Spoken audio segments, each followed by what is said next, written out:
going to take a quick look at the slanted stitch that I have used for the Aslant cowl, and you can get the free pattern by clicking on the link below in the description. It's on the blog at hookedforlifepublishing.com.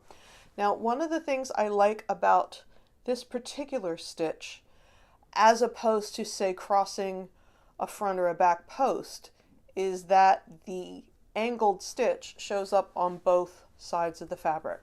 So it makes a fabric that is 100% reversible and looks, well, it's mirrored, but basically it looks the same on both sides. Now, I have made this into an infinity scarf, but you could make a long scarf if you wanted, or sew it together without any kind of twist. And I used Mille Fiori yarn from Barocco. This is not a sponsored video. They did not pay for the yarn. I bought it at Cheers to You outside of Charlotte.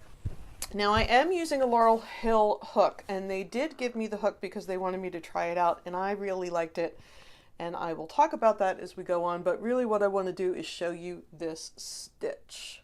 So it says double crochet in 5th chain from hook and in each of next 2 chains. So oftentimes when you're doing a double, you go in the 4th, but this is the 5th, and you'll see why in a moment. Also, if you've watched any videos here on Hooked for Life, you know that I like to work in the back or the bump of the chain as opposed to the front. So 1, 2, 3, 4, 5. Double crochet in 5th chain from hook.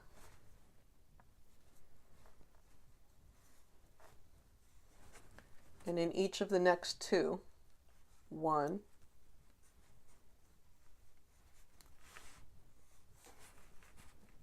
2. Now it says double crochet in 4th chain from hook, and it says C note, and the note says make sure that you keep your working yarn behind the work.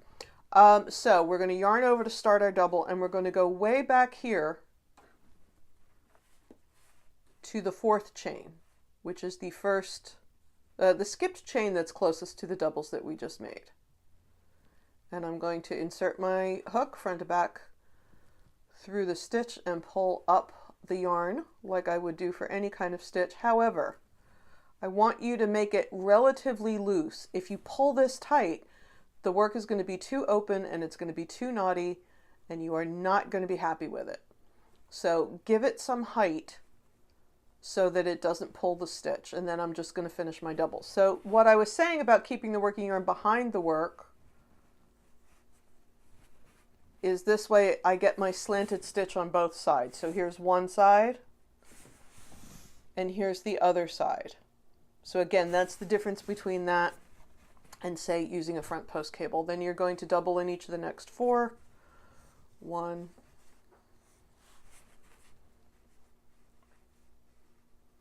2,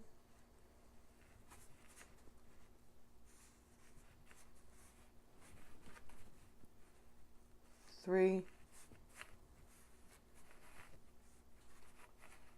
4. So again, skip 1. So we're going to skip that chain, double crochet in each of the next 3. 1,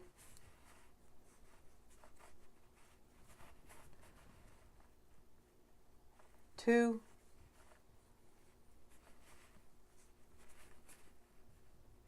3, and then I'm going to put a double crochet in the skipped chain. Yarn over, go front to back through the chain that was skipped, keep the working yarn behind the work, yarn over and pull it up nice and loose, not too tight, so that it's the same height as the other stitches on your hook, and then finish the double. Yarn over, pull through 2, yarn over, pull through 2, and then when you're at the end of the row, you're going to double crochet in the last chain. I have an extra chain there. That's because I can't count this morning.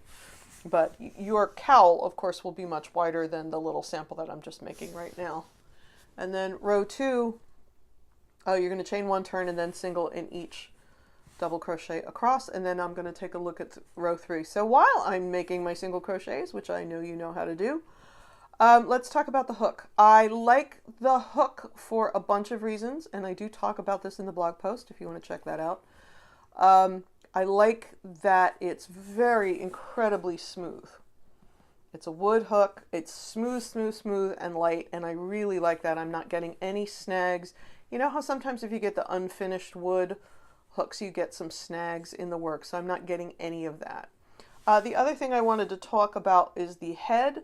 This is a Bates style or open throat style head. I personally prefer that, although you've seen me crochet with other hooks. I can crochet with anything if I have to, including my bent finger. But if it's up to me, I prefer an open throat. You may have your own preference, but that's up to you. And the other thing I like about it for a yarn like this, which is a little fuzzy and not particularly plied, you see how pointy that head is? You can really dig into your stitches with that. And I find it, I was using this with some other novelty yarn on a different project, and I like that because the head is so narrow, it's helping me get under both legs of the stitch.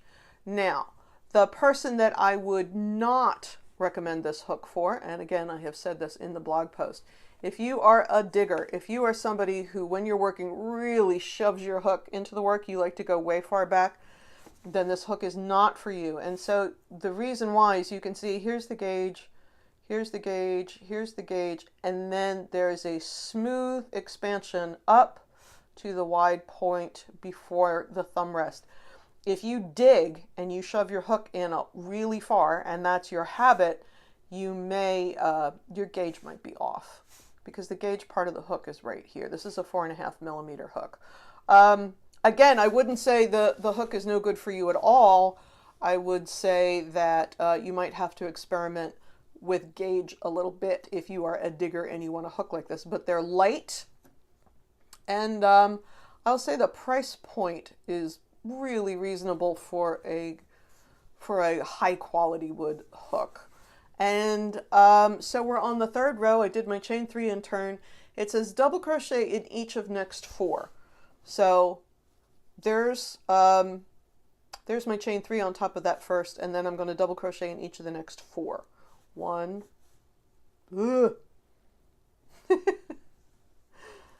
This is not a good video day for me. 2, 3, 4. So you'll see that the 4 plain ones are stacking up on top of where the crossed stitch was before. And just, I'm sure you've noticed this, but there's one double at the beginning and end of every row that doesn't count in this multiple of 4. So now my 4 plain ones are on top of my 4 slanted. Now that I'm top on 4 plain ones, I got to make a slant. So I'm going to skip 1 stitch, double crochet in each of the next 3, and this is far easier to see on subsequent rows than it was when we were doing it on the chain. 2.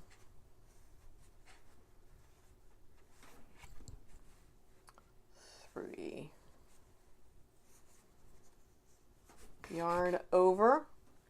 Go back to the skipped stitch, front to back through the work, keeping the working yarn behind the work. Yarn over and pull it up to the height of the other stitches so that it's not too tight.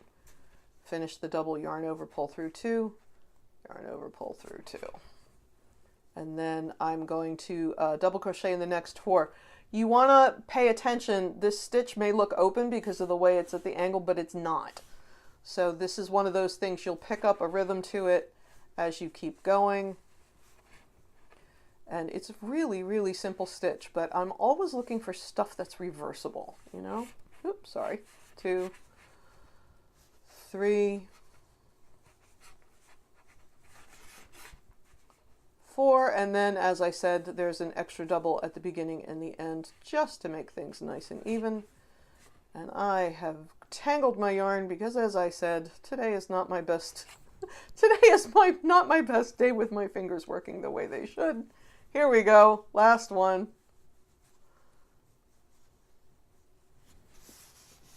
So that's all there is to this stitch. Here's my slanted stitch, and you can see it on both sides. So click on the link below to check out the pattern and see more pictures. And please subscribe to the channel for fresh content weekly on knitting and crocheting and sewing and crafting and whatever else. I do lives, you know, whatever else I can get my little fingers on. I'm happy to have you come along for the ride. Thanks so much for joining us, guys. Bye-bye.